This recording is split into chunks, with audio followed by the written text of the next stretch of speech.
Utilizar o máximo de participantes possíveis, servidores magistrados.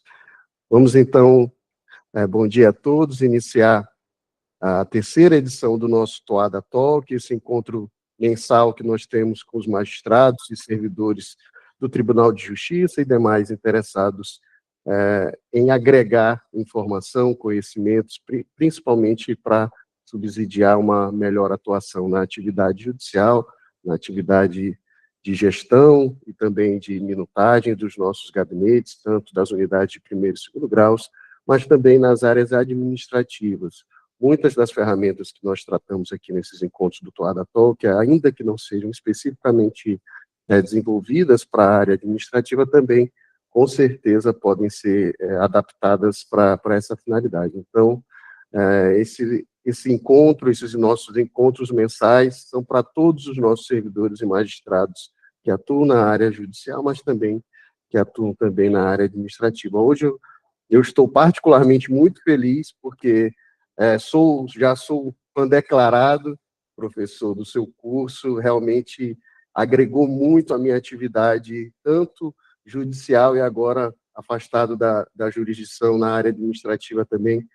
Muitas das suas ferramentas do seu curso eu emprego diariamente, DocFetch, tudo está na minha cabeça o tempo todo, e eu transmito isso também para os meus colegas. Então, eu fico muito feliz por ter aceito esse convite. Eu sei que a sua agenda é bem atarefada, mas então vou fazer aqui uma breve introdução. Nós temos aqui hoje, nessa edição do Toada Talk, para falar com a gente sobre o tema Inteligência Artificial e ferramentas digitais para a elaboração de sentenças e votos, o palestrante, o facilitador, o professor Rodrigo Alencar. O professor Rodrigo, ele é supervisor jurídico do TRT da Primeira Região, formado em Direito pela Universidade de Pernambuco, possui pós-graduação em Direito do Trabalho e Processo do Trabalho, é o criador do curso Ferramentas Digitais para a Elaboração de Sentenças, Votos e Despachos, e da plataforma Hub do Servidor, @Hub do Servidor, desenvolveu o primeiro agente GPT capaz de estruturar depoimentos no Brasil. Hoje, o professor Rodrigo está aqui nessa terceira edição do Toada Talk para, nessa 1 hora que nós temos aqui nesses encontros mensais, poder transmitir boa parte aí iniciar, né, inspirar os nossos servidores e magistrados aí a utilização de uma forma diferente dessas ferramentas digitais. Então, sem mais delongas, para que possamos aí aproveitar ao máximo o conhecimento do professor Rodrigo. E, Rodrigo, no final, né, eu gostaria também que você falasse um pouco da plataforma, do curso que você tem, da plataforma Hub do Servidor, e aí parece que vai ter uma surpresinha aí para que eles ficarem até o final do nosso encontro, né? Vai ter uma surpresa legal aí no final. Doutor Zé Jorge, Luanda, pessoal aí. Rodrigo, desculpa te interromper, meu amigo, mas só para finalizar aqui, infelizmente, nós estamos aqui inaugurando o prédio da Diretoria de Informática aqui nesse mesmo momento. Então, eu já peço desculpa se em algum momento eu tiver que sair aqui da plataforma, tá? Da videoconferência, mas fiquem todos aí, servidores e magistrados, com o professor Rodrigo. Muito obrigado mais uma vez, Rodrigo, por você ter se disponibilizado para estar aqui hoje, tá? Eu que agradeço, doutor Zé Jorge, Luanda, pelo convite, essa iniciativa do Toada Talks, maravilhosa. Eu acho que é o tipo da iniciativa que tem que inspirar outros tribunais, né? Eu acho que isso é fundamental, assim, um dos nortes inclusive da resolução 615 do CNJ é essa promoção da capacitação, do diálogo, da conversa, né? E poder conversar com o Tribunal de Justiça, eu sendo do Tribunal Regional do Trabalho, é muito bom, porque, embora existam diferenças de matéria, diferenças de matérias, há um ponto de contato aí de muitas dores, né? E dores essas que as mesmas soluções muitas vezes nos alcançam, né? São soluções mais universais. E é isso que eu pretendo nessa conversa. 1 hora é tão pouco tempo. Olha, eu vou lhe falar, Luanda, que eu fico nervoso quando eu sei que eu só tenho 1 hora para falar. Viu, doutor Zé Jorge? É tanta coisa, né? O doutor aí que já fez o nosso curso, 20 horas de curso. A gente tenta trabalhar com muita tranquilidade, com muita calma, né? Mostrar o passo a passo de tudo. Então, 1 hora não dá para fazer mágica, mas eu refleti bastante o que é que eu acho que é o essencial dentro dessa conversa, pincelar aqui, para pelo menos estimular, a instigar, no mínimo, a curiosidade, né? Para quem ainda tem receio em mexer nessas ferramentas, especialmente inteligência artificial, né? Minha missão hoje é, pelo menos, ativar essa sementinha da curiosidade, né? E refletindo muito sobre o que é que eu deveria apresentar hoje, e eu cheguei à conclusão que 4 ferramentas são fundamentais assim, para startar esse diálogo. Eu selecionei 2 ferramentas ligadas à inteligência artificial e 2 que não são propriamente ligadas à inteligência artificial, mas que resolvem dores perversas do nosso dia a dia, tá?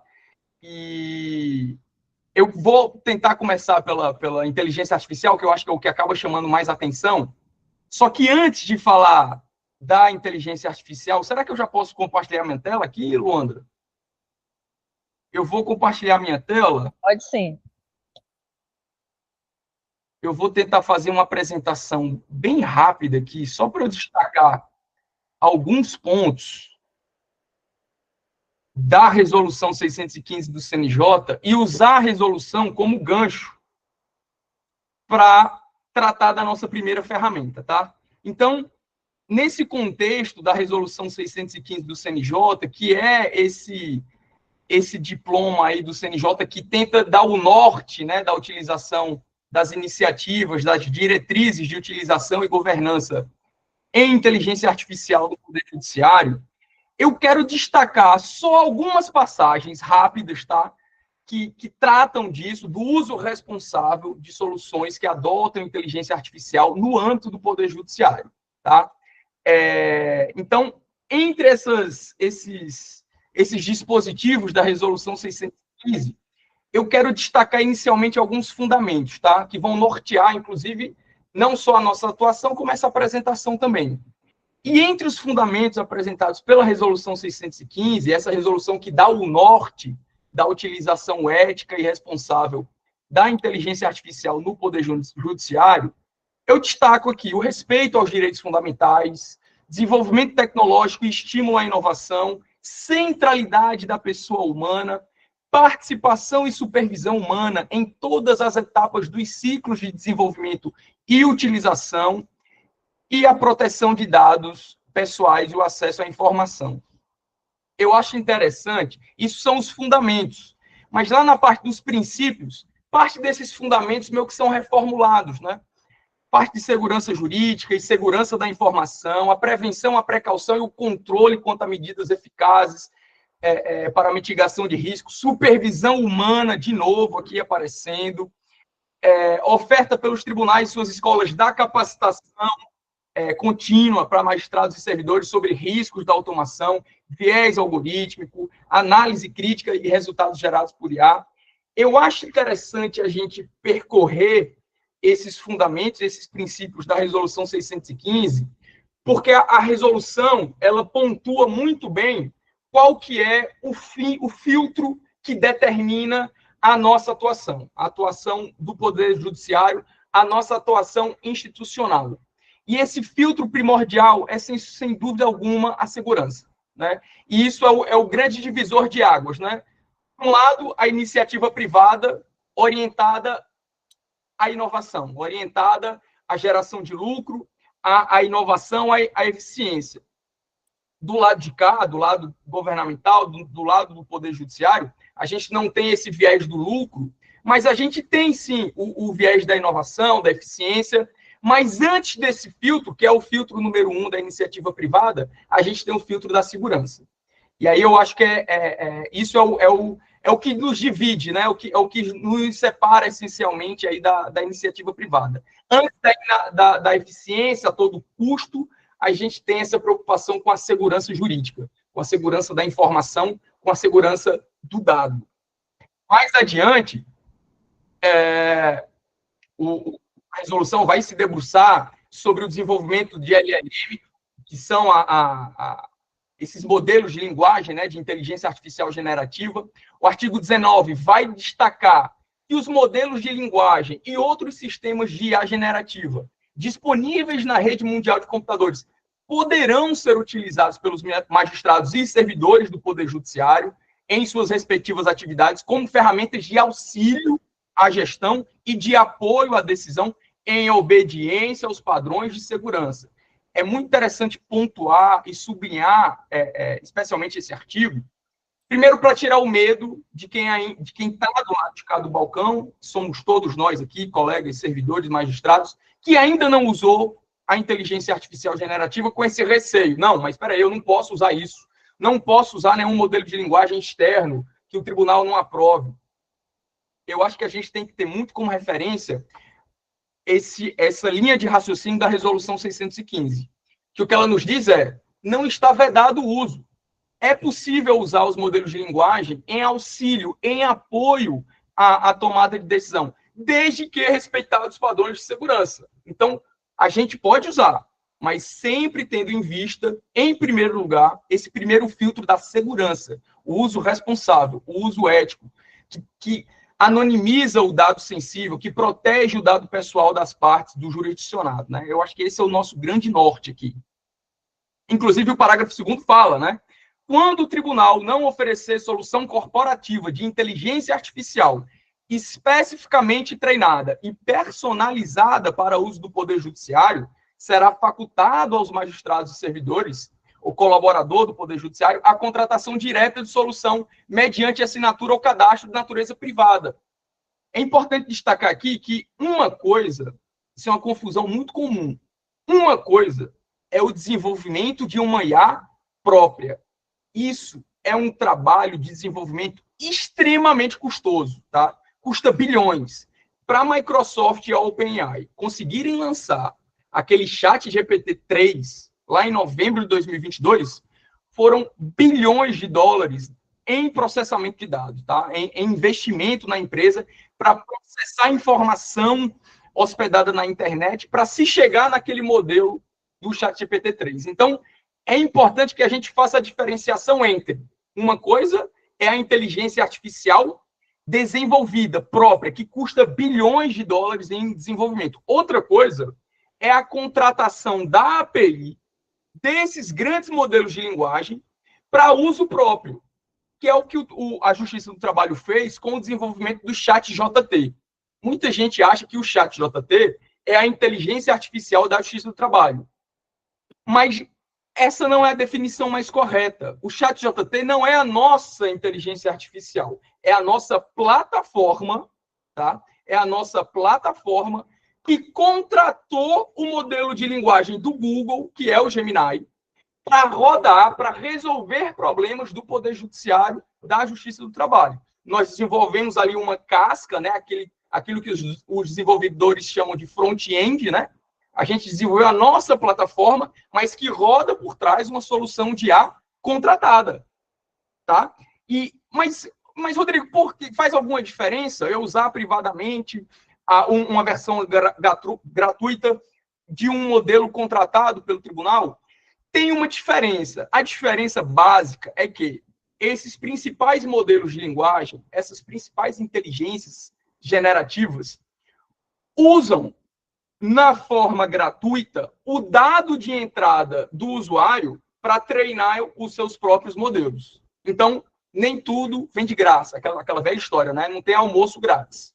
Se você está usando gratuitamente um modelo de linguagem pela internet, provavelmente estão usando o seu dado de entrada, estão usando as suas informações para continuar treinando os modelos, tá? E isso aparece nos termos de uso do ChatGPT, do Gemini, do Claude, todos eles aparecem isso. Na opção contratada, não, pelo menos do Gemini.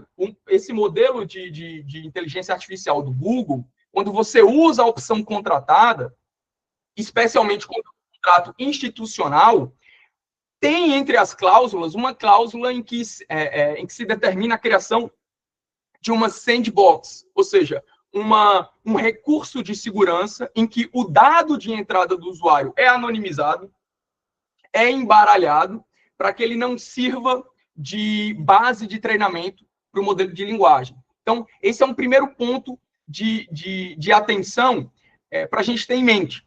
Por exemplo, o meu tribunal, ele contrata aquele Google Workspaces. Eu não sei se o TJ aqui do Maranhão também tem essa contratação, mas essa já é a primeira dica de cara que eu dou.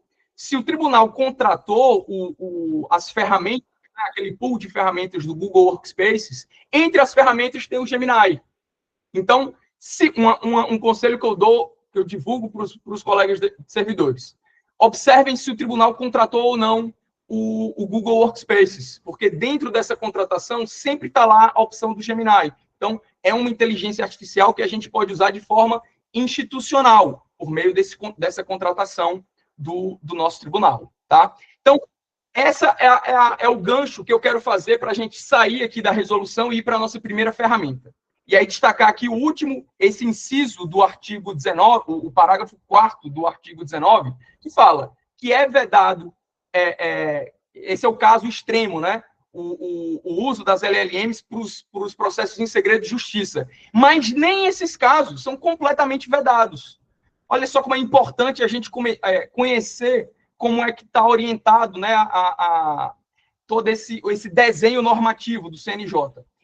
O inciso 4 fala que é vedado o uso de LLMs e sistemas de IA generativa de natureza privada e externa ao judiciário para processar, analisar, gerar conteúdo ou servir de suporte a decisões a partir de documentos ou dados sigilosos ou protegidos por segredo de justiça, salvo, aí vem o salvo, ele pegando de novo o gancho da segurança, né? Salvo quando devidamente anonimizados na origem ou quando forem adotados mecanismos técnicos procedimentais. Então, eu acho muito legal esse gancho do... Eu parei o meu compartilhamento? Parei, né? Eu acho muito legal esse gancho, né, da anonimização, porque isso vai se conectar agora com a primeira ferramenta que eu gostaria de apresentar para vocês, que é o Remove 10. É uma ferramenta que eu tenho muito orgulho de dizer que ela foi desenvolvida dentro desse projeto que a gente chama de Hub do Servidor, que é um projeto meu com mais 2 colegas, o João Batista, lotado no TRT 10, com a formação em cibersegurança, e a Thaís Sena, a diretora de secretaria do TRT 6, primeiro lugar no IGEST, uma colega fantástica, também tem iniciativas de inovação brilhantes. Mas o Remove 10, que o João Batista desenvolveu para o Hub do Servidor, é uma solução que eu considero a solução mais próxima da perfeição no que se diz, no que se refere à anonimização de processos. Tá? Então, essa é a primeira ferramenta que eu gostaria de mostrar para vocês. Eu vou, de novo, compartilhar, porque aqui começa aquela coisa do tutorial. Né? Os meus cursos, o doutor Zé Jorge que fez, sabe bem que ele tem muito essa pegada, né? O meu curso online, Ferramentas Digitais para a Elaboração de Sentenças e Votos, tem muito essa pegada de tutorial. A minha ideia não é ficar só ali na teoria, né? Na parte teórica das resoluções, da legislação. Não, é efetivamente apresentar ferramentas que contribuem para o nosso trabalho, na prática, tá? E essa é a primeira ferramenta aqui dessa minha apresentação. Se eu estiver falando muito rápido aí, viu, Luanda, os colegas, vocês me falem que eu dou uma segurada, porque como o tempo é muito pequenininho, a Luanda não me deu aí tanta margem, viu, né, Luanda? Mas vai dar certo, viu? Com fé vai dar certo. Tá tranquilo, Rodrigo. Tá. Mas olha só, tá aparecendo a tela aqui, tá, né? Dentro essa solução desenvolvida lá pelo Hub do Servidor, ela é para ser usada no Google Chrome, tá? O que é que o Remove 10 faz? O Remove 10, ele anonimiza o processo. Mas ele não anonimiza de qualquer forma. Esse é o barato. Ele anonimiza o processo localmente. O que é que isso significa? Ele não envia o processo para um servidor externo, hospedado na internet, para que esse servidor estranho, eventualmente malicioso, faça esse processamento da informação, anonimize e te devolva o documento anonimizado. Porque isso não faria o menor sentido, seria um contrassenso, né? Para você anonimizar um dado, você expor o seu processo na internet para que você receba de volta. Tem muita solução assim pela internet. Tem muita solução de anonimização na nuvem. Tem muita solução de anonimização que você, inclusive, contrata, paga, mas que ela anonimiza na nuvem, de forma externa. E veja, se você tem como norte segurança extrema, um cuidado extremo com o dado, O ideal é que esse procedimento de anonimização, ele ocorra onde? Ele ocorra localmente na sua máquina, tá?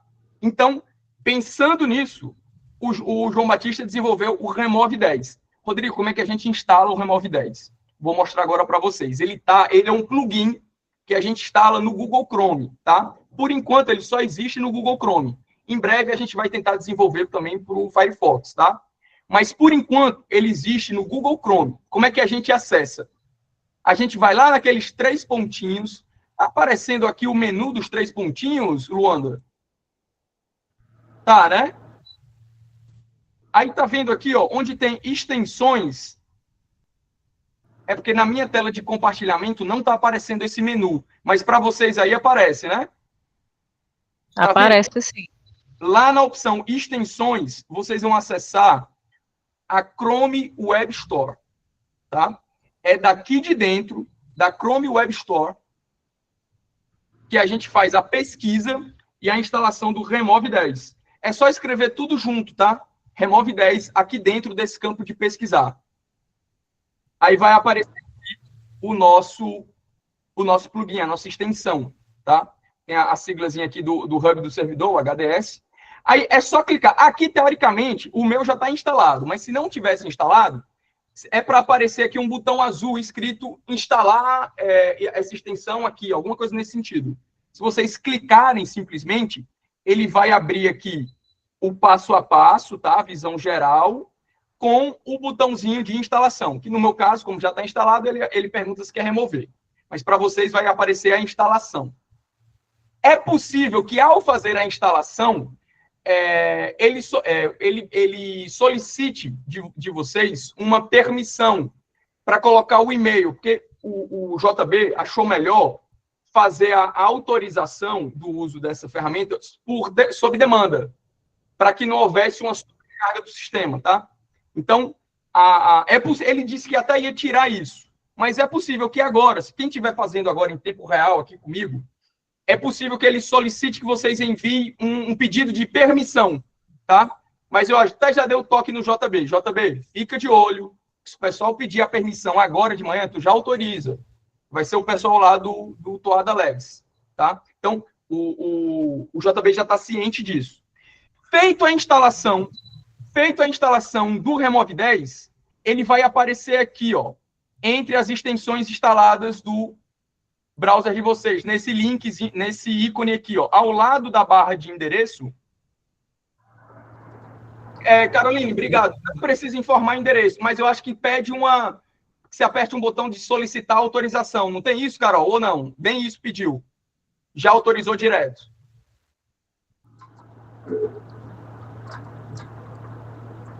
Bom, já autorizou direto. Oba, então é possível que o JB já tenha tirado essa etapa. Autorizou direto. Maravilha, maravilha. Então, ficou mais fácil ainda. Então, já é para aparecer aqui o Remove 10, tá? É para ele aparecer aqui. Aí, como é que a gente usa o Remove 10? A gente clica aqui na extensão, aí ele vai abrir esse ficheiro. Tá vendo? Vai abrir esse ficheiro aqui. Pô, será que esse meu tá... Deixa eu mudar aqui para o meu... Deixa eu mudar para cá.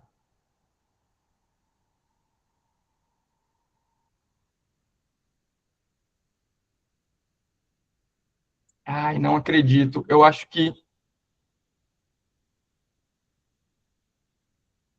Sabe o que é? Eu acho que o JB ele fez o seguinte. Ele solicitou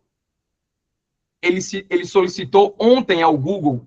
É por isso que a gente não vai conseguir usar agora, tá? Mas eu já tenho esse... Deixa eu ver se eu já tenho aqui esse documento anonimizado. E o que acontece? O JB solicitou ontem. Ele solicitou ontem ao Google a anonimização desse processo. Ou melhor, a retirada dessa autorização, tá? Então, é possível que o Google, nesse momento, esteja fazendo o processamento dessa alteração para que a gente consiga usar sem que ele precise autorizar todo mundo. Mas a ideia é, quando o Google fizer essa liberação, eu acho que em 24 horas isso deve ser resolvido.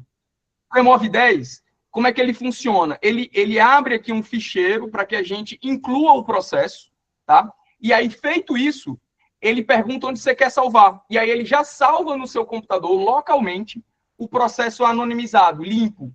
O que é que ele esconde? Ele esconde o nome das partes, o nome das testemunhas, endereço, documentos pessoais, né? Tudo isso ele anonimiza, ele troca por asterisco, um monte de asterisco em que ele anonimiza aquele dado e preserva o restante, tá? Então é bem legal. O JB fez isso ontem, o Google deve estar processando essa mudança aí de configuração que ele solicitou. Eu acho que em 24 horas isso deve ser liberado, tá?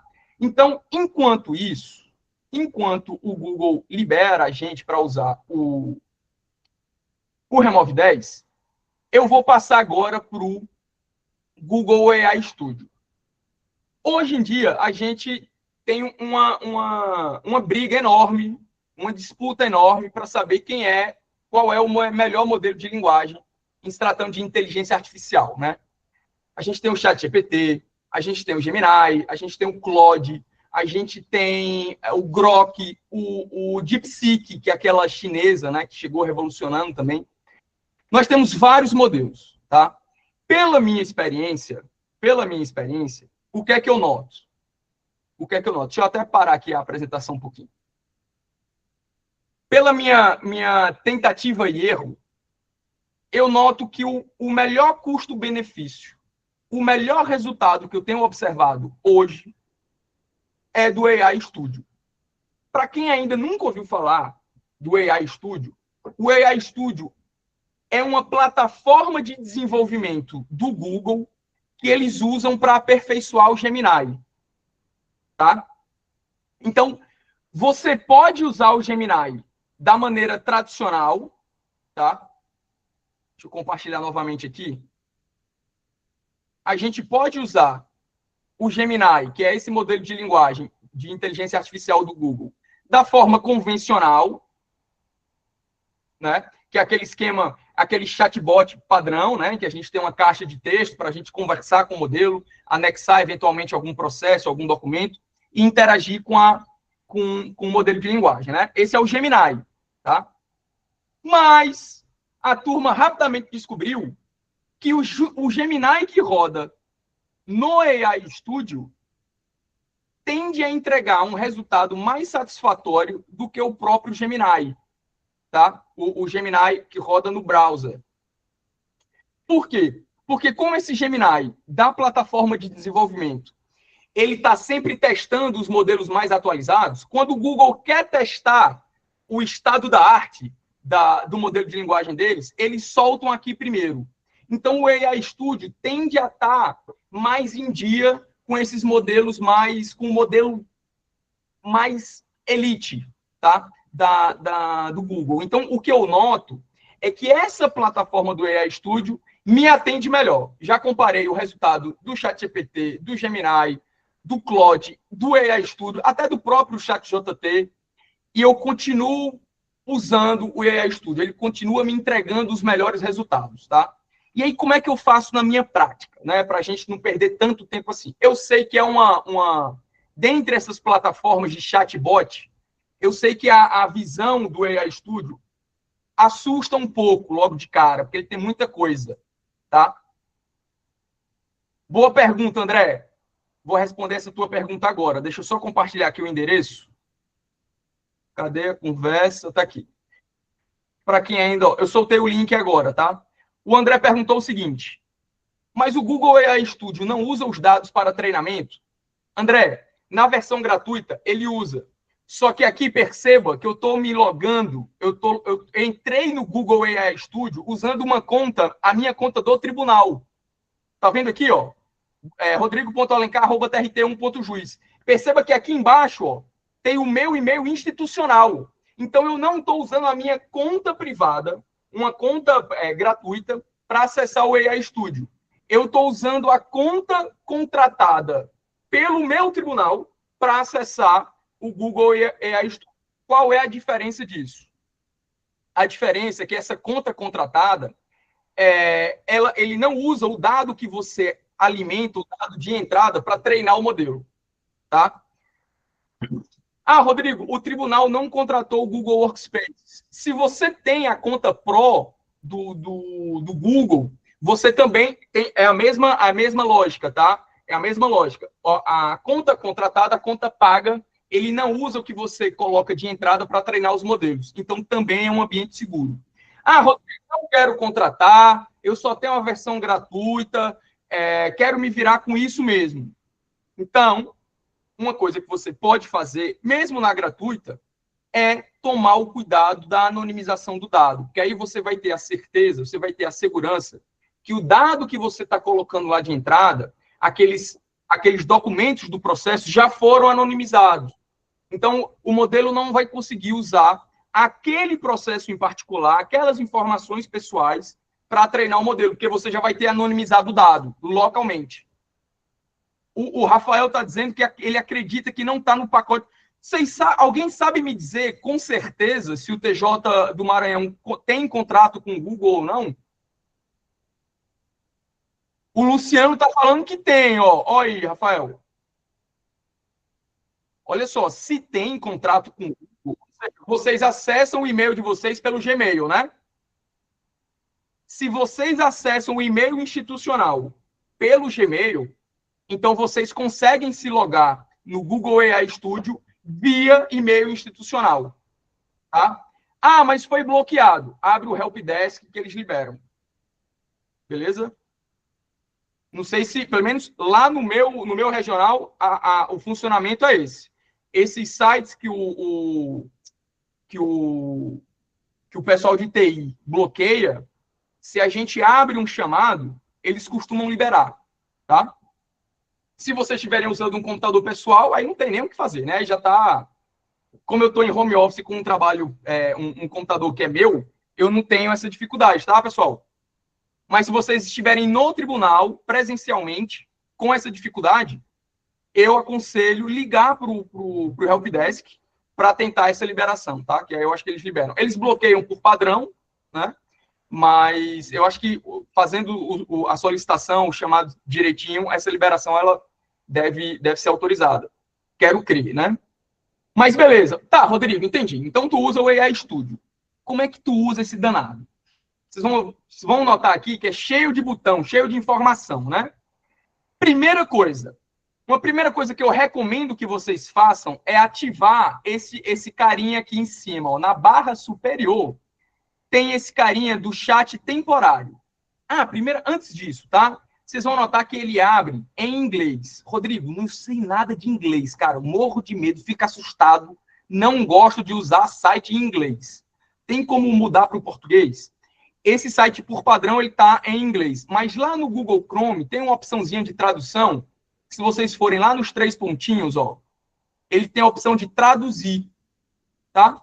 3 pontinhos lá embaixo. Vem aqui no traduzir.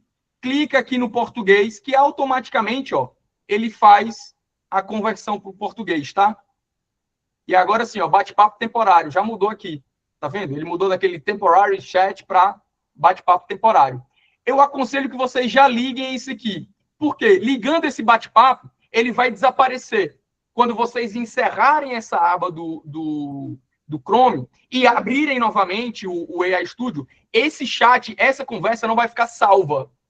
Quando vocês finalizarem a interação com o AI Studio, ela vai sumir. Então, é mais um protocolozinho de segurança, tá? Para a gente colocar. Então, deixem o bate-papo temporário ligado, acionado, tá? Feito isso, a gente vem para o prompt do sistema. Aqui onde está o barato.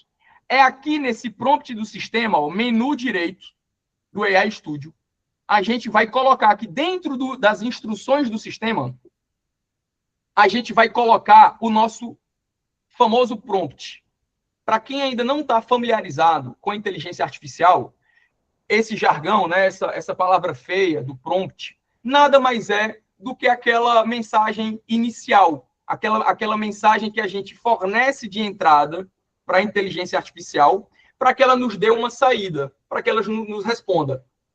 Não é a lógica de um chatbot, não é a lógica de um chat, né, que a gente escreve alguma coisa e eles respondem. Então, aqui no prompt do sistema, é isso que a gente vai fazer. A gente vai colocar aquele prompt que nada mais é do que aquilo que a gente quer que a IA faça por nós. Eu desenvolvi um prompt, eu não sei se vai caber aqui no chat, porque ele é enorme, tá? Deixa eu ver aqui. Olha só, não é que coube? Deixa eu ver se vai. Eu acho que não cabe tudo. Deixa eu mandar aqui para ver. Tá vendo? Esse é o prompt que eu uso. Enorme, né? Acabei de colocar no chat aí, para quem quiser colar e eventualmente testar. Obviamente que ele está adaptado. Vocês usam PJE, né? Não é EPROC. É PJE, né? Beleza. Aqui, ele está adaptado para funcionar, para rodar um processo que geralmente roda no PJE, e ele está orientado para a Justiça do Trabalho. Mas a lógica desse meu prompt é o quê? Resumir, sumarizar as peças essenciais da fase de conhecimento do processo. Tá? Então, basicamente, o que é que ele faz? Ele pega a petição inicial, contestação, réplica e instrução. Ele pega essencialmente essas 4 peças, tá? E sumariza, organiza, orquestra esses dados, tá? E coloca isso de forma ordenada. Cara, aqui é uma mão na roda, tá? A Cíntia falando aí, o seu prompt é maravilhoso. Uso ele adaptado à minha necessidade. Amo. Pô, coisa boa, Cíntia. Você é aí do TJ, Cíntia? Pô, coisa boa, cara. Não tem o prompt todo aqui, tá, pessoal? Deixa eu ver aqui se eu consigo pegar TRT São Paulo. Coisa boa. Cara, ele ajuda demais, demais. Eu vou mostrar aqui logo o funcionamento dele. Depois eu vou compartilhar com vocês um docs em que tá o prompt completão, tá? Para não ter ninguém ficar de fora. O Paulo aí, grande Paulo, colega, amigo de longa data do TRT1. Então, como é que eu faço? Inserir o prompt no meu prompt do sistema. Aí, o que é que eu vou fazer? Pronto, salvei aqui, vou fechar o prompt do sistema. Agora, eu vou anexar o processo, tá? Agora, eu vou anexar o processo. Para anexar o processo, eu tenho 2 opções, tá? Eu tenho 2 opções. Eu posso... Deixa eu entrar aqui na minha pastinha do Toada. Eu já deixei aqui um processinho separado, com inicial, defesa, réplica e instrução. Eu vou copiar isso aqui. Eu posso simplesmente clicar e arrastar, tá? E arrastar lá para aquela caixa de texto do chatbot, no canto inferior. Aí, quando aparecer esse pontilhado azul, a gente solta. Tá vendo? Aí ele começa a processar e extrair a informação daqui. Ou a gente pode clicar nesse maisinho, na parte central da tela, lá embaixo, tá vendo? Lá embaixo tem esse maisinho. Se a gente clicar aqui, a gente tem a opção de carregar da nuvem, do Google Drive, ou carregar de um arquivo local que está no seu computador. Clicando aqui, ele vai abrir, né, a sua pasta para você escolher o arquivo e abrir. Dá no mesmo, tá? Dá no mesmo. Beleza? Aqui ele já processou. O processo ficou pequenininho, só 7.000 tokens. Outro jargão, outro palavrão desse universo da inteligência artificial generativa, né?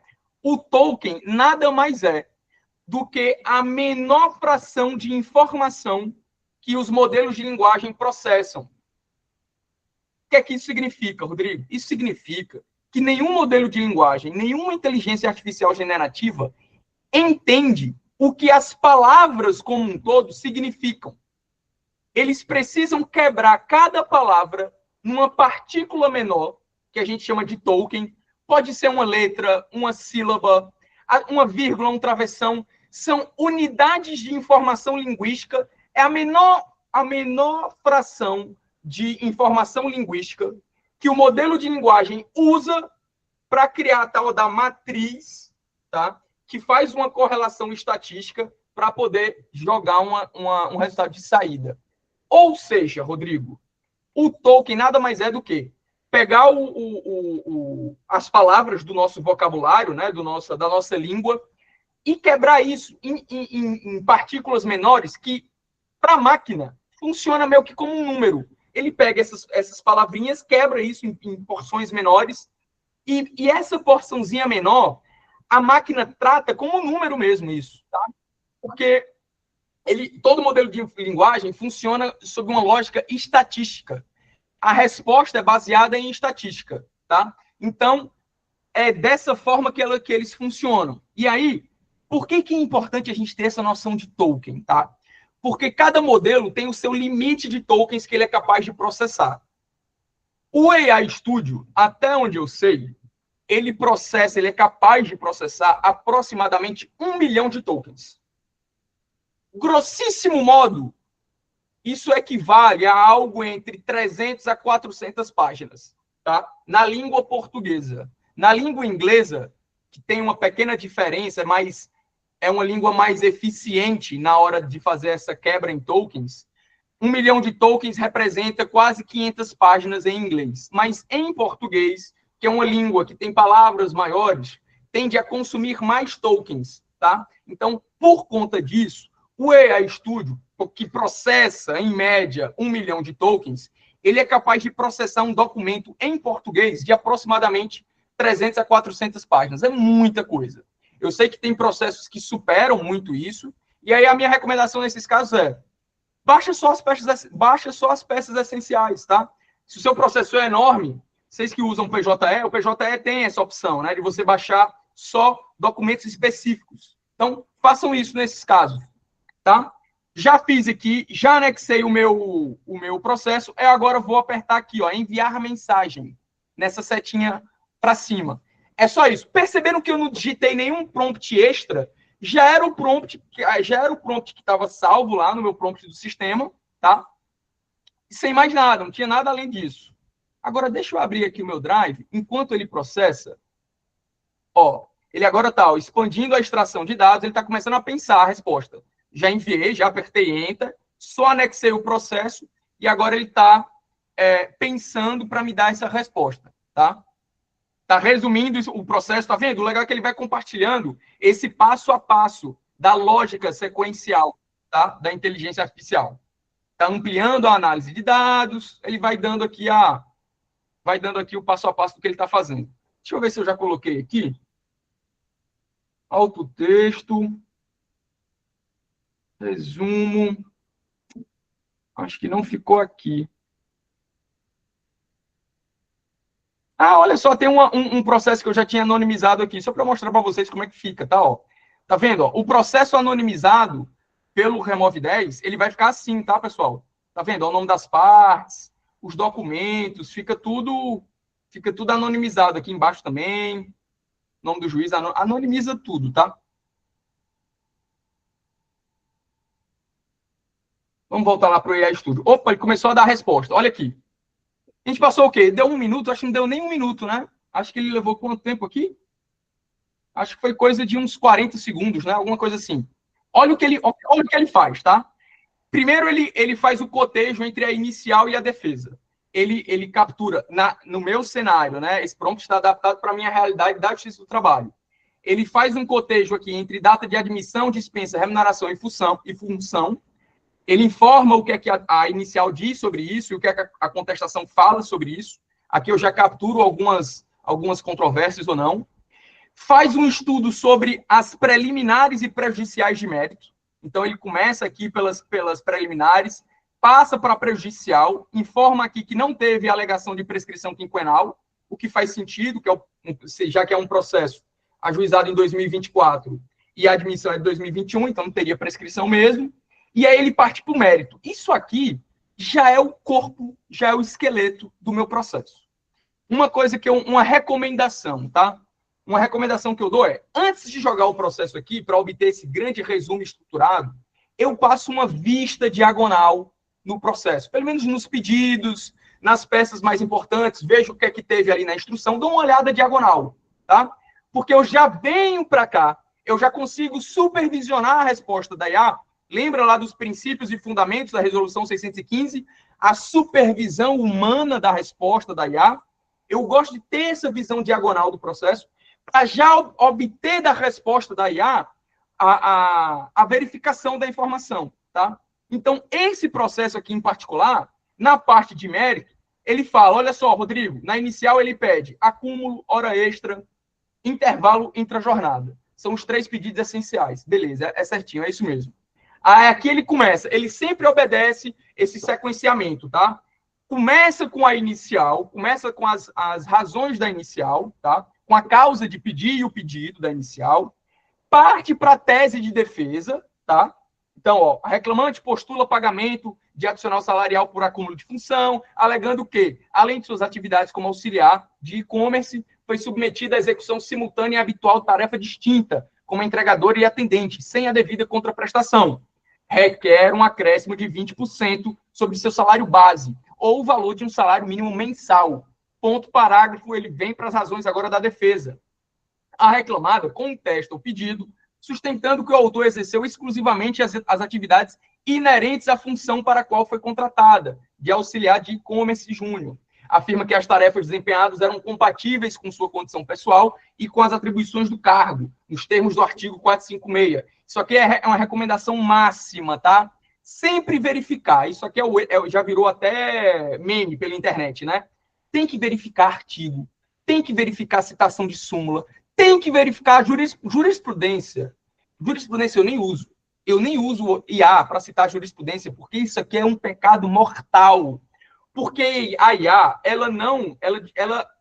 ela tem muita dificuldade em dizer que ela não sabe ou que ela não encontrou, tá? A tendência dela é gerar. Ela não é generativa por definição, né? Então a tendência dela é gerar.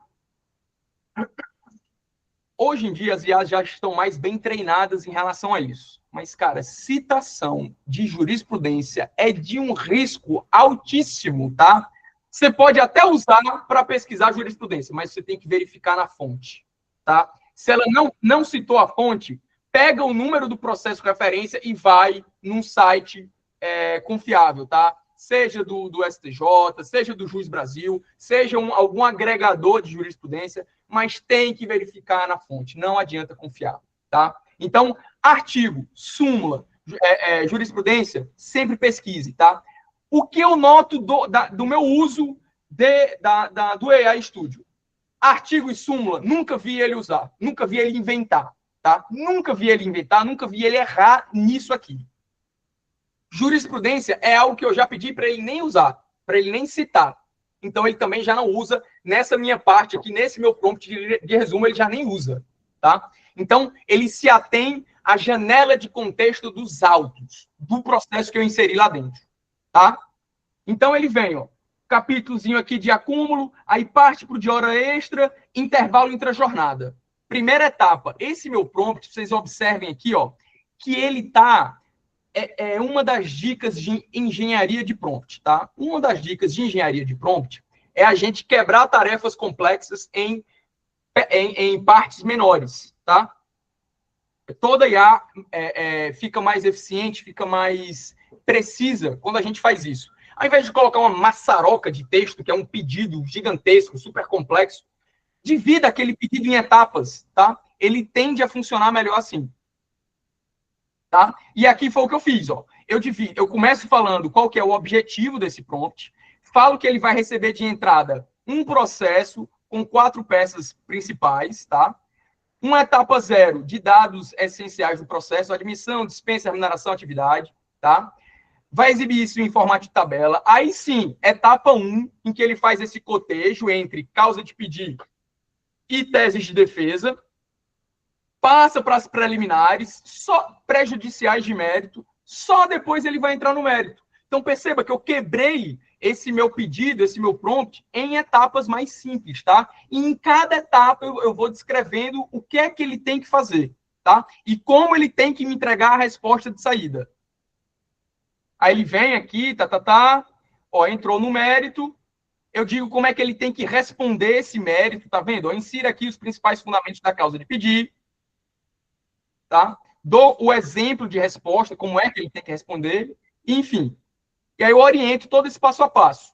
É por isso que ele dá essa respostinha tão amarrada, tá? Agora ele vem com uma planilha síntese, ó, em que ele faz uma tabela em que ele contrapõe inicial, contestação e réplica dos 3 pedidos, ó, acúmulo, hora extra, intervalo, e agora ele vem para análise da audiência.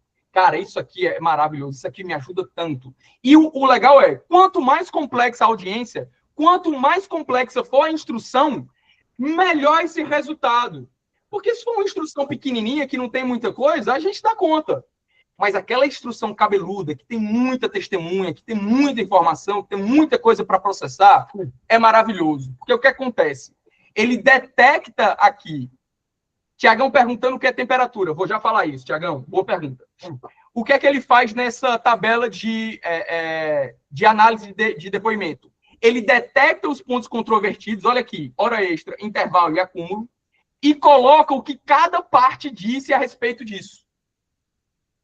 Isso aqui é fantástico, para a gente ter uma análise mais chegar a uma conclusão, porque olha só, a gente não delega o raciocínio jurídico. A gente não delega o raciocínio jurídico.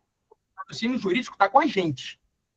O que a gente pede para a IA é estruturar a informação, para que tudo chegue mastigadinho, para que a gente troque 300 páginas de um processo super mal escrito, confuso, por algo sistematizado, por algo organizado, que a informação está na cara dos nossos olhos, tá? Para que a gente consiga ter mais tranquilidade para pensar o processo. Essa é a lógica aqui, tá?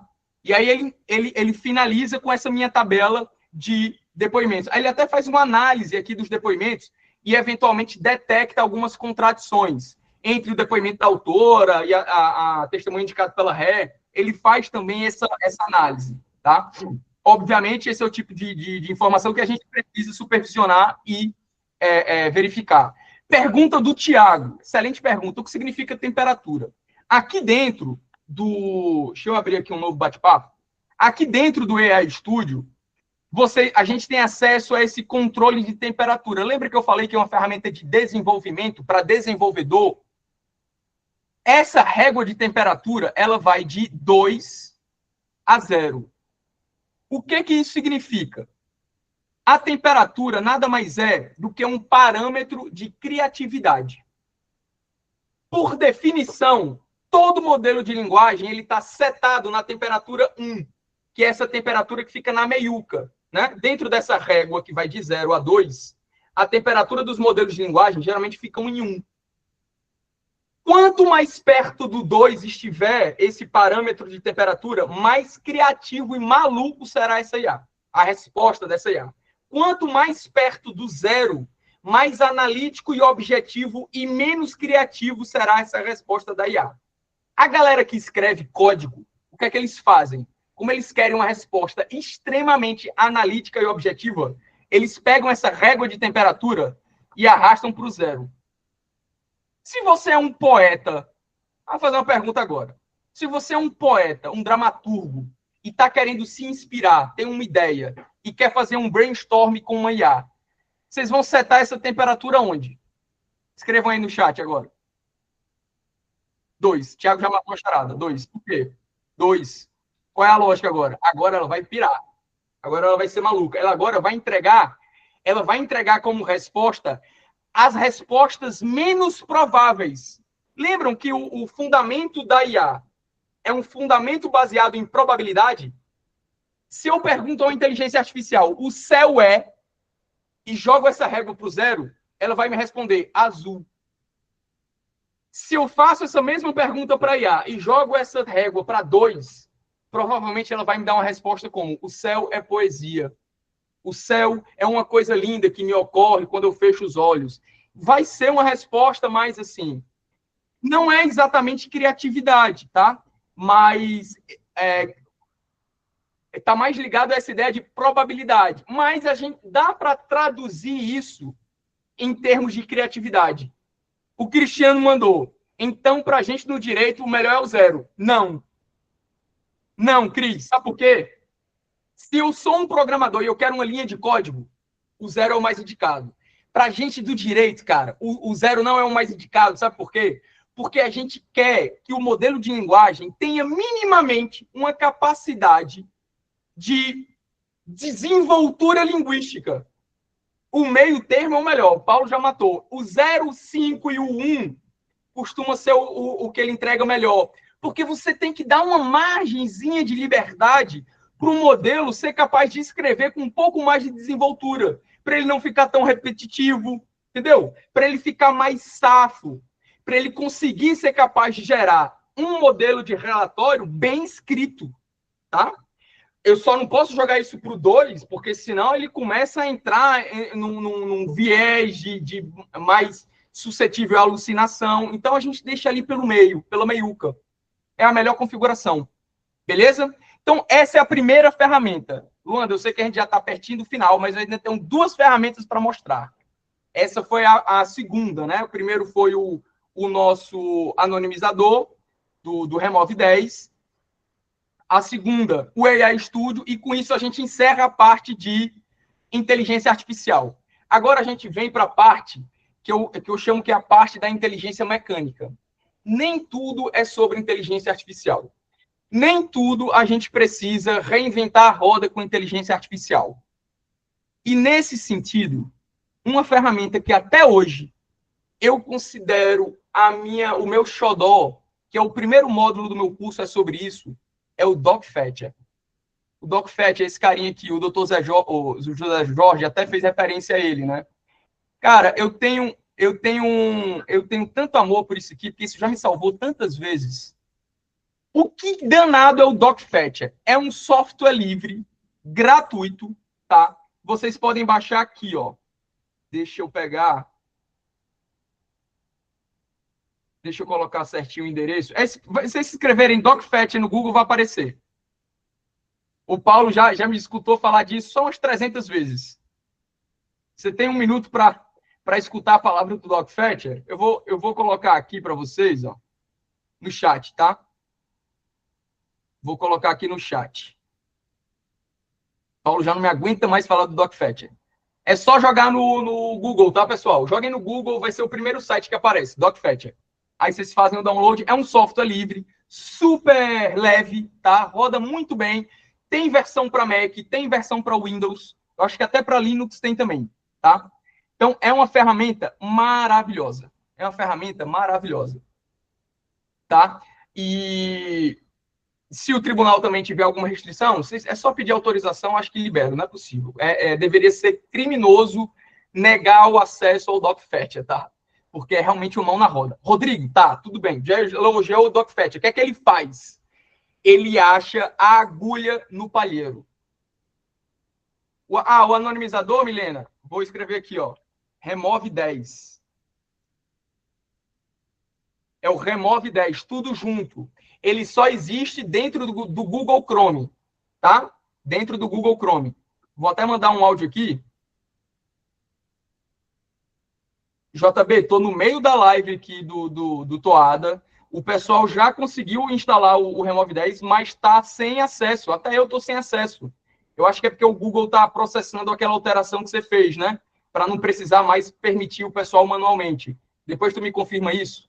Se não for, vê aí o que é que foi e libera o povo. Tá todo mundo querendo usar o Remove 10 aqui. Valeu. Botei fogo aqui no Remove 10. Pode deixar, Petúnia, eu vou compartilhar assim. Então, o que é que faz o DocFetcher? Ele acha a agulha no palheiro dentro da nossa base de dados. Eu digo que é o seguinte, ele é o substituto ou complemento às bibliotecas digitais do país. É um complemento ao Juiz Brasil, é um complemento às bibliotecas que cada tribunal tem a sua, né, de pesquisa de sentença, pesquisa de voto. O DocFetcher, ele acha o texto que está dentro dos seus modelos. Todo mundo aqui tem a sua pasta onde vocês salvam seus modelos, né? Suas minutas de sentença, seus modelos de voto. Todo mundo aqui tem sua pastinha. Muita gente salva, inclusive, essas pastas na nuvem. E aí o barato é o quê? É que o DocFetcher permite a gente indexar essas pastas. Eu vou excluir essa daqui e vou fazer isso com vocês. Olha só. Uma vez que vocês instalam o DocFetcher, vocês precisam vir aqui, ó. Nessa parte onde tem escopo da pesquisa e fazer a indexação da pasta, da base de vocês. Por quê, Rodrigo? Olha o que vai acontecer depois que vocês indexarem essas pastas, tá? Eu vou indexar aqui a pasta da doutora Ana. Vou selecionar a pasta e vou executar. Ele vai processar aqui um pedacinho, ele vai começar a fazer a indexação. Já foi, é super rápido.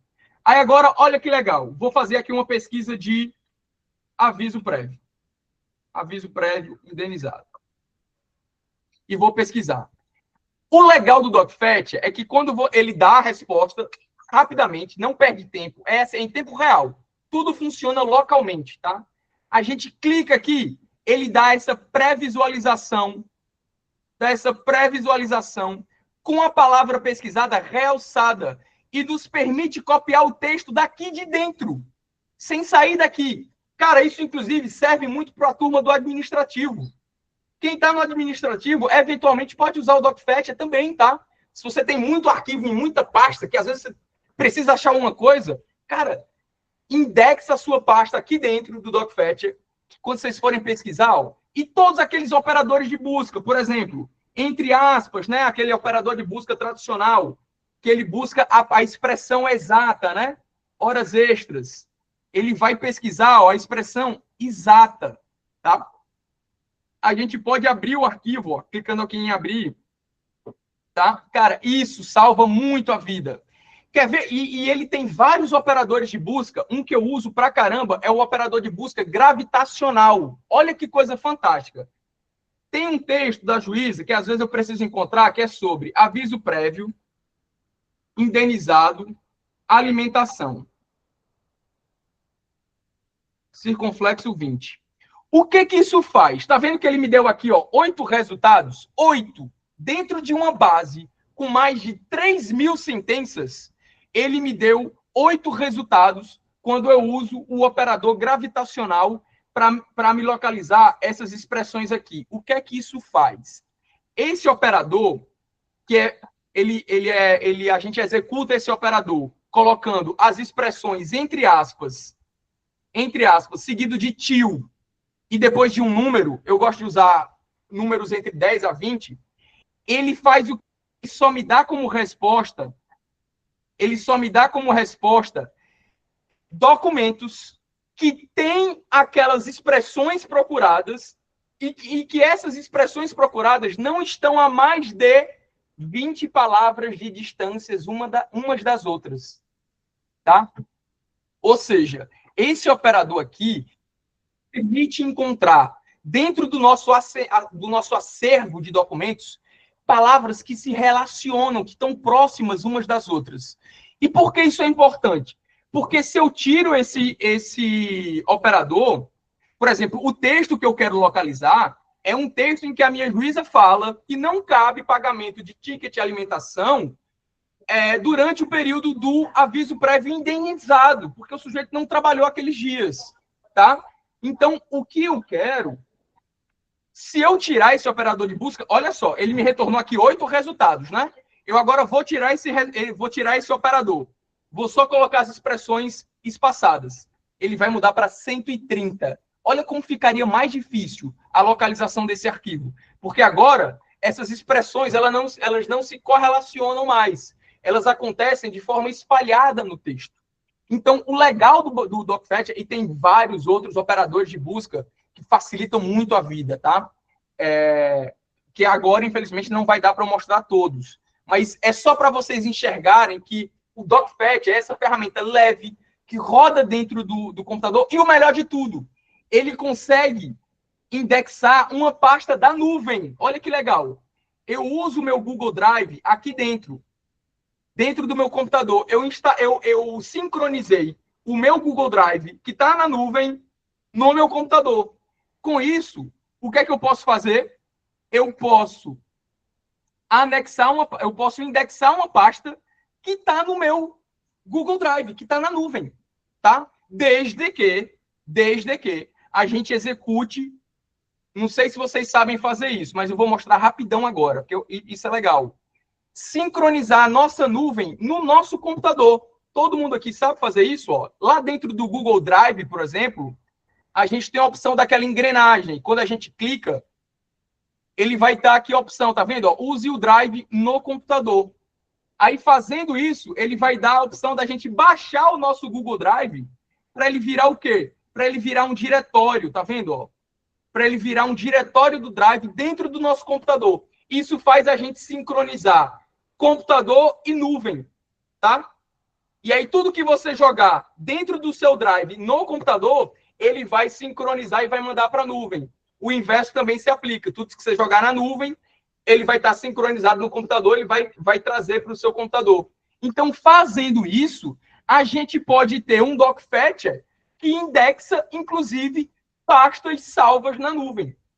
Isso é fantástico, especialmente para quem, por exemplo, está em gabinete, num time, né, com vários votistas ali, alimentando uma determinada pasta. Vocês podem trabalhar dessa forma, todo mundo alimentar coletivamente, colaborativamente, uma mesma pasta, e essa pasta ficar salva na nuvem e salva no computador. Tá? Miguel, tem para iOS também, tá? Lá no site do DocFetch, vocês vão ver que naquela aba de downloads, ele tem o instalador para Windows e o instalador para iOS. Fica tranquilo, tá? O André, tem como explicar mais uma vez essas técnicas de buscas?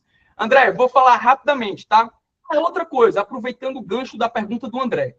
Uma configuração de fábrica que eu acho legal mudar. Quando vocês instalarem o DocFetch, apertem aqui nessas engrenagens das preferências e desabilitem esse quadradinho aqui, ó, esse segundo. Ele vem habilitado. Aí vocês desmarcam isso. Por quê? Porque quando você habilita esse quadrado, ele executa o operador ou aquele operador alternativo por padrão. E não é o que a gente quer na nossa prática. No nosso dia a dia, quando a gente faz pesquisa com várias expressões, a gente quer trabalhar com que operador? O operador de soma, né? Aquele operador I. Então, a gente desmarca isso e aperta OK.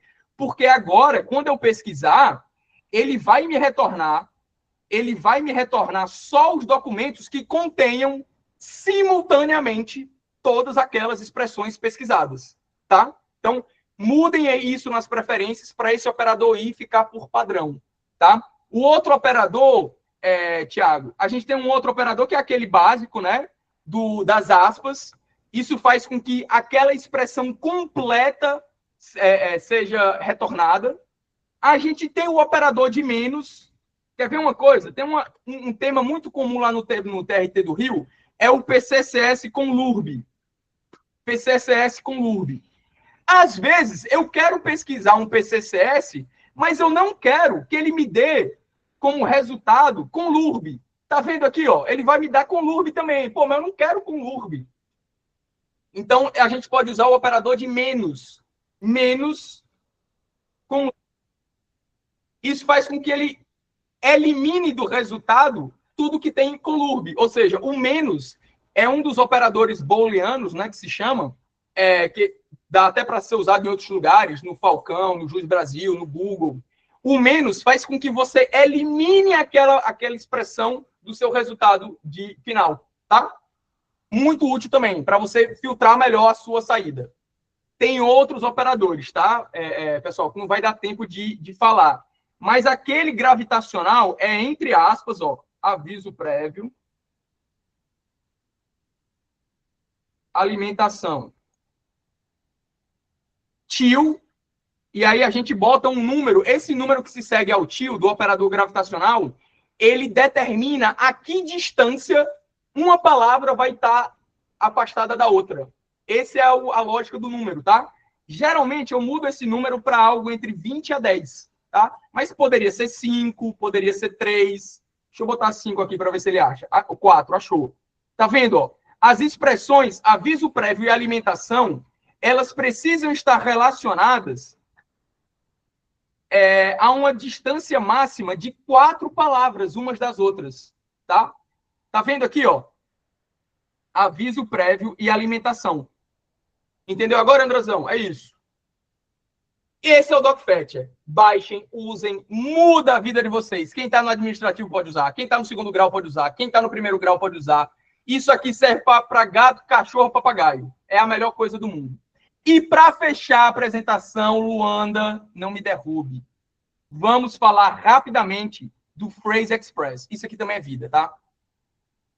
Eu sei que vocês trabalham no PJE, né? Todo mundo aqui trabalha no PJE. Quem é que faz sentença, quem é que faz voto dentro do PJE? Levanta a mão ou fala eu no chat agora. Agora. Dani levantou a mão. Quem mais? Só a Dani trabalha dentro do PJE, não é possível. O Ebertson, a Daniela, a Juliana, tem uma turminha. Minoria, né? Vocês sabem que vocês são minoria, né? A Cíntia, o Kleber, Caroline. O Thiago escreve a minuta fora, já matou. Era só isso que eu precisava ouvir, Thiago. Muitos colegas minutam a sentença, minutam o voto fora do PJE para depois lançar dentro do PJE, né? Se você trabalha assim, meu irmão, então eu preciso falar, espalhar a palavra agora do Phrase Express. O Phrase Express é esse camaradinho aqui, ó. Acabei de colocar o nome dele. Também tem versão gratuita. Só gosto de falar de coisa que é gratuita, tá? Phrase Express, ele até tem uma versão uma versão paga, mas a versão gratuita ela é maravilhosa. Funciona perfeitamente, tá? A ideia do Phrase Express é para isso aqui, ó. Vamos supor que vocês estão lá dentro do seu querido Word, BR Office, seja lá onde vocês trabalhem. Dá para usar dentro do PJE também. O legal do Phrase Express é que ele é um criador. Tá aparecendo aqui o Word? Ou não? Deixa eu parar aqui minha apresentação. Vou compartilhar de novo minha tela para aparecer a minha janela do Word. Ainda não compartilhei. Tá. Dentro aqui do Word, agora apareceu, né? Dentro aqui do Word ou de qualquer outro editor de texto, a gente pode executar isso dentro de e-mail, dentro do PJE, dentro do Word, dentro do BR Office, em qualquer lugar, tá? Eu vou executar aqui um autotexto que eu criei com o meu Phrase Express, tá? O Phrase Express, ele existe para isso. Criação de autotexto. O PJE não tem a possibilidade de criar autotexto, né? Galerinha que trabalha dentro do PJE, eu e mais 3, né? Somos 100 aqui na live. Somos 3 que trabalham dentro do PJE fazendo minuta de sentença e voto. Eu sei que a gente é minoria. Eu sei que a gente é minoria. Eu sei que eu levanto essa bandeira e ninguém me escuta. Eu falo, galera, trabalhar dentro do PJE é muito melhor. Mas, Rodrigo, o PJE cai. Mas quando ele cai, já está salvo. Entra de novo, melhor. Os metadados do processo já estão lá. A gente pode criar autotexto com variável. Eu não vou nem falar isso, porque dá vontade de chorar quando eu vejo que 90% dos colegas trabalham fora. Então, vamos aqui para o Word. Vocês querem Word, a gente trabalha no Word. Tá? Vem aí um novo editor de texto, né? No PJE. Prometeram muitas melhorias. É isso. Não, eu prefiro, tá? Eu prefiro. Mas vamos lá. Vamos lá, meu querido gafanhoto que trabalha aqui no Word. O que é que eu faço? Eu tenho vários autotextos que eu já salvei fora do PJE também. Então, por exemplo, ó, eu vou criar aqui uma minuta minha de sentença. Meu relatório já está aqui, ó, o meu phrase de relatório. Vou executar ele. Vou executar esse phrase. E ele cuspiu, ó, dentro do meu Word, o meu relatório. Eu agora vou executar o meu phrase de fundamentação, ó, fundamentação padrão. Eu chamo que é o meu esqueleto, né? O esqueleto da minha minuta. Fica tudo salvo, tá vendo? Ó? Com uma simples tecla de atalho, ele cospe dentro do texto e isso funciona em qualquer lugar, tá? Em qualquer lugar. Ah, vou escrever agora o meu textinho de prescrição. Tá aqui, ó, prescrição. Executo, ele vem. Caramba, Rodrigo, legal. E como é que a gente faz isso? Agora eu vou abrir o phrase. Tá? Como é que a gente está de tempo aí, Luanda? Dá para seguir mais um pouquinho, só para finalizar aqui? Dá sim. Bom, tá. Dentro aqui do Phrase Express, eu sei que também ele assusta um pouco. A gente bate a vista assim. De novo, ó, isso aqui serve para o administrativo, serve para o primeiro grau, serve para o segundo grau, serve para todo mundo, tá? Para todo mundo. Então, ó, dentro aqui do Phrase, a gente tem esse menuzinho com File, ele também vem em inglês, tá? É chatinho, mas depois isso aqui é mole, da gente desenrolar. File, Phrases, View e Help. Ele tem esse menu bem básico, tá? Ele já vem com essa operaçãozinha aqui, ó, com essa pastazinha dos phrases. Aqui a gente vai clicar com o botão direito, add new, e vai apertar em phrase. Aí ele vai criar um novo phrase, essa tela em branco. Aqui no Phrase Content, a gente cria o nosso texto. A gente escreve o nosso texto. Eu vou escrever aqui o prompt que eu usei na aula. Sabe aquele prompt do resumo do conhecimento? Olha ele aqui, ó, salvo como um phrase também. Outra dica para quem usa IA. Às vezes o cara tem que ficar pesquisando o prompt toda a vida. Salva o teu prompt dentro do Phrase Express, que aí depois é E Rodrigo? Opa. Ih, caramba, não tá compartilhando, né? Exatamente. Calma Na aí. verdade, está bloqueado, tá? Não aparecem os comandos. Agora, eu acho que foi. Agora abriu a tela do Phrase Express, né?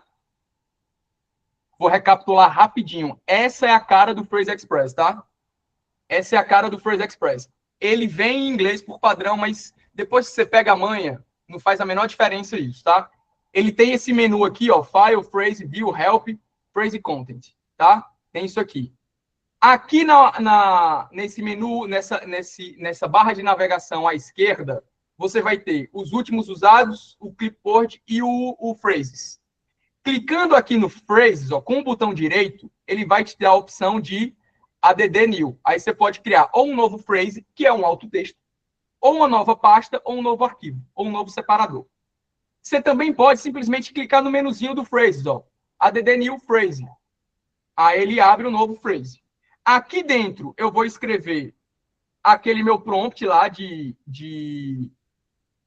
resumo do conhecimento, vou executar. Tá vendo? Ó? Executei o meu prompt dentro do próprio Phrase Express. Eu quero salvar esse prompt. Aí eu vou salvar esse prompt como o quê? Cifrão. Eu vou botar aqui, jogo da velha. Prompt. Resumo. Por que eu boto jogo da velha? Porque é o título da descrição que vai se tornar o atalho do teclado a executar esse autotexto, tá? Então, eu boto um caractere maluco, ou cifrão, ou arroba, ou eu gosto de usar o cifrão. Como é um caractere meio esquisito, eu gosto de colocar o cifrão antes para iniciar a descrição do meu phrase, porque ele vira um autotexto amalucado, que não, quando eu estiver escrevendo simplesmente, ele não vai, por engano, executar, entendeu? Então, eu gosto de trabalhar com ou o cifrão, ou um tralha, ou aquele hashtag, né? E aqui embaixo, onde tem trigger, tá vendo? Depois que vocês preencheram o conteúdo do phrase, aqui pode ser o que a imaginação de vocês quiser, tá? Pode ser capítulo de mérito, pode ser as preliminares, pode ser um e-mail padrão da administração, tá? Pode ser o conteúdo que vocês quiserem aqui dentro. E aí o segredinho tá aqui, ó, em trigger, em gatilho, que é gatilho, né, em inglês, vocês vão mudar de autotexto, ele fica por padrão em autotexto. Vocês vão mudar isso para Smart Complete. Pegou isso aqui, é o pulo do gato, é mudar isso para Smart Complete, tá? E aqui em Output Target, vocês deixam na aplicação que estiver aberta no momento, tá? Não mexe nisso. Aqui não mexe, em Trigger deixa Smart Complete. Só isso. Salvou, phrase criado. Agora vocês podem ir para qualquer lugar. Vamos ver aqui no nosso Word, ó.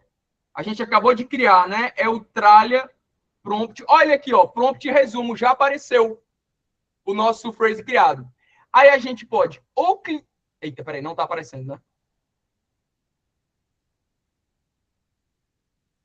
Deixa eu parar isso aqui. Abrir a janela do Word agora. Deixar a tela inteira, tô vacilando. Agora sim. Apareceu o Word agora, né? Agora, ó, dentro do Word, a gente acabou de criar o nosso phrase, né? Agora eu vou executar o phrase. Opa, não, foi hashtag, né? Hashtag prompt. Opa, ó, já apareceu. Estão vendo aí, ó? Aí agora a gente tem duas opções. Ou eu clico em cima, ele inclusive mostra a pré-visualização do texto, ou eu clico em cima, ou eu aperto Tab, tá? As duas formas vão executar aquele autotexto e cuspir o texto dentro do nosso ambiente que a gente tiver. Tá vendo que legal, ó? Eu uso muito phrase também, por exemplo, eu uso phrase no meu e-mail. Às vezes eu vou escrever um e-mail lá para a administração do meu prédio. Aí eu vou escrever e-mail. Aí aqui no texto, isso para a galera aí do administrativo, ó, eu tenho um autotexto que é autorização, tá vendo? Um autotexto que eu criei para reproduzir esse e-mail de autorização de entrada no meu apartamento. Eu executo isso dentro do meu e-mail. Tá vendo? Ele executa o texto. Ou seja, ele funciona em qualquer ambiente de edição de texto. Funciona, inclusive, dentro do PJE. Inclusive dentro do PJE, tá? Para quem despacha, para quem faz qualquer coisa dentro do PJE e não quer criar autotexto por lá, dá para criar um phrase também. Beleza? Luanda, eu sei. Exatamente, Éder. Você não precisa ficar criando em cada editor. Inclusive, o legal do phrase é que ele pode ser compartilhado pela nuvem. Você pode salvar esse arquivo do phrase. Você pode salvar esse arquivo do phrase, ó. Eu posso selecionar isso aqui, ó, esses meus phrases. Deixa eu ver aqui. Ó. Eu posso vir aqui em File, ó. Ah, não, peraí. Seleciono aqui. Aqui, ó, exportar. Tá vendo? Lá em Phrases, no menu Phrases, ele tem essa opção de exportar. Fazendo isso, eu posso exportar esse arquivo para a nuvem e abrir esses meus phrases de qualquer outra máquina. Só executando. Aí depois, na outra máquina, eu venho em importar. Aí quando eu importo esse arquivo, ele traz todos os nossos phrases. Então é super prático para a gente migrar esses phrases, que a gente, essa árvore, olha aqui, a quantidade de phrases que eu já criei, tá vendo?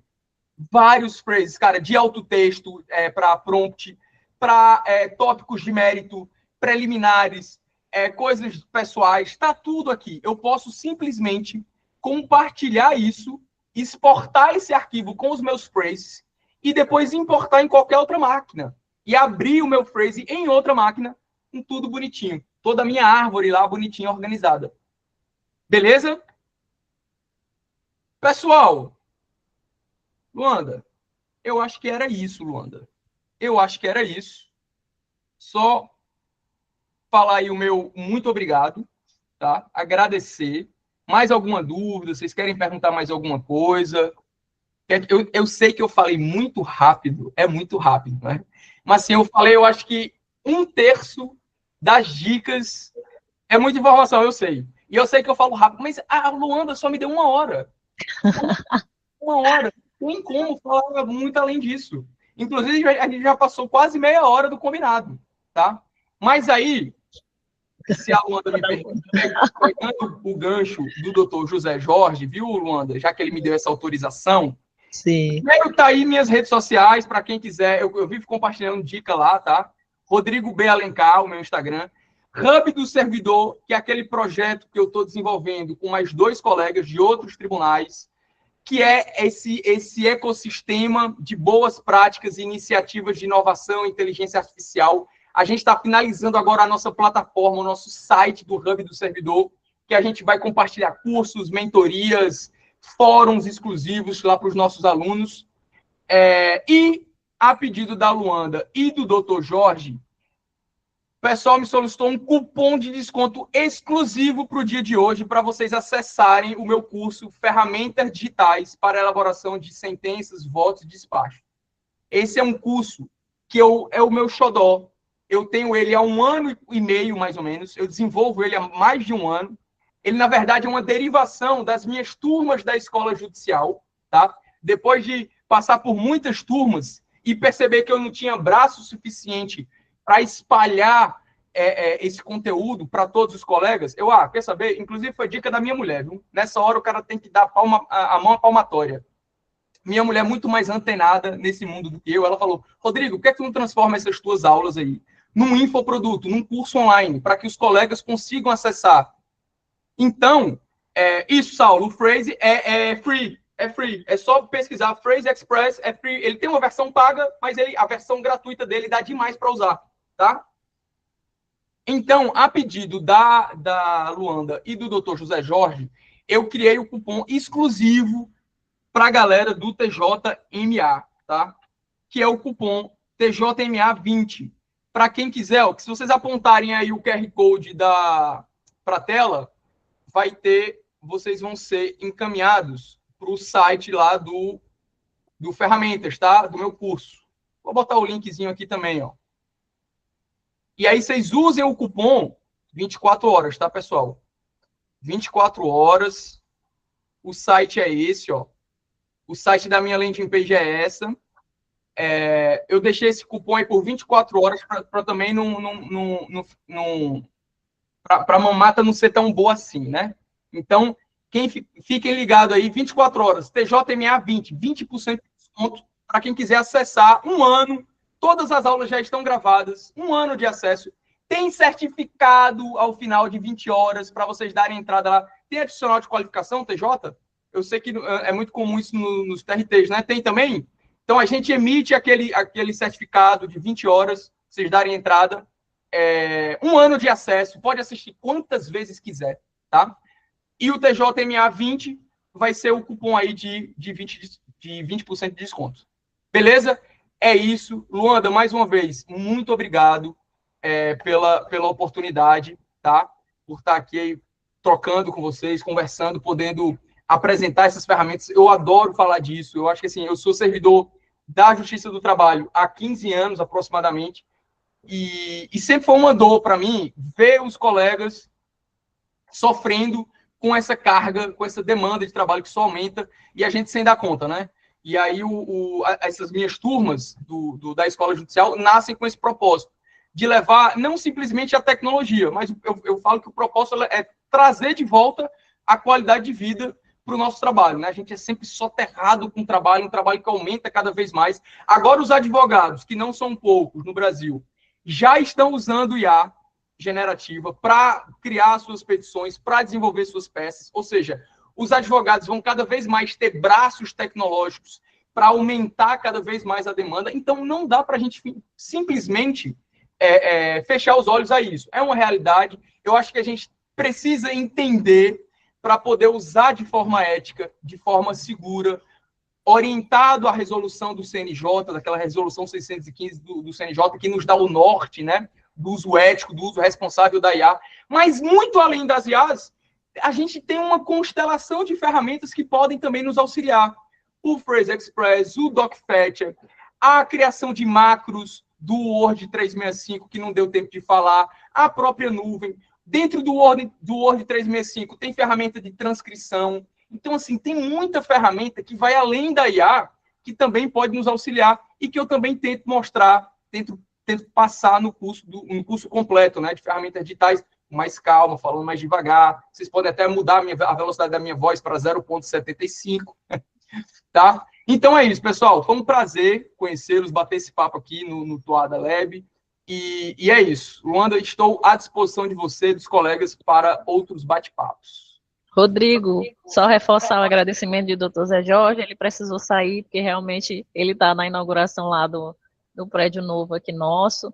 Eu queria, só para o pessoal que ainda está online, se a gente puder bater aqui, fazer um print aqui desse momento, uma fotinha, abrir a câmera, fica à vontade. Vou parar essa minha apresentação aqui. Isso. Tá. Beleza. Vamos tirar aqui. Deixa eu mudar minha galeria também, eu também quero esse print. Calma aí. Cadê? Quem vai tirar é a Aureliane, essa moça que está com o Laboratório de Inovação TJMA. Nani, quando tiver na hora, tu diz aí o sim aí para a gente abrir o sorrisão. Então, gente, se quem puder ligar a câmera e dar uma olhada para a câmera, no 3 eu vou tirar o print, ok? Quer dizer, 1, 2, 3. 1, 2, 3. Só um instante. Vou tirar mais uma, só um instante. Ver se agora pega todo mundo. 3, agora no 1. 3, 2, 1. Só um instante, peraí. 3, 2, 1. Pronto, obrigada, gente. Maravilha. Pronto. Rodrigo, se quiser essa foto também, a gente pode mandar, mas vai sair na nossa matéria. Pessoal, essa aula vai ficar no YouTube do TJMA, vai subir para lá. Outra coisa, eu vou ficar mais um pouquinho aqui, a gente vai ficar um pouquinho mais, o Rodrigo vai sair, mas a gente vai ficar um pouquinho na sala, só porque ainda quem não preencheu a lista de frequência, fica à vontade para preencher, tá bom, Rodrigo? Te agradeço demais a tua disponibilidade, a gente saiu com muito mais conhecimento aí depois desse momento, e até a próxima. Valeu, pessoal, agradeço mais uma vez, até a próxima. Tchau, tchau. Tchau, tchau.